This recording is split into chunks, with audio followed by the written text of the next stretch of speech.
Así el Cerro de la Bufa aquí en Zacatecas recibe la tormenta tropical Alberto.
Aquí desde el observatorio.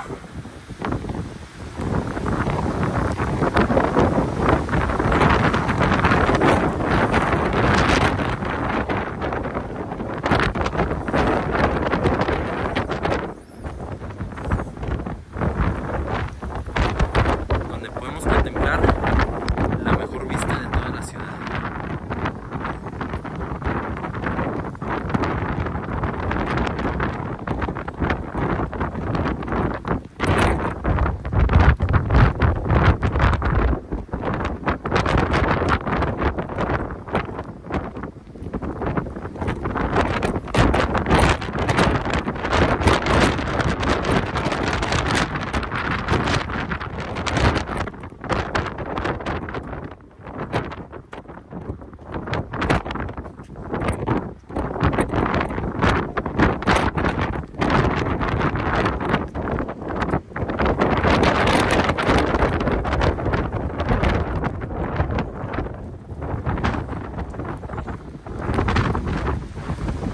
Cuídense, abríguense, pónganse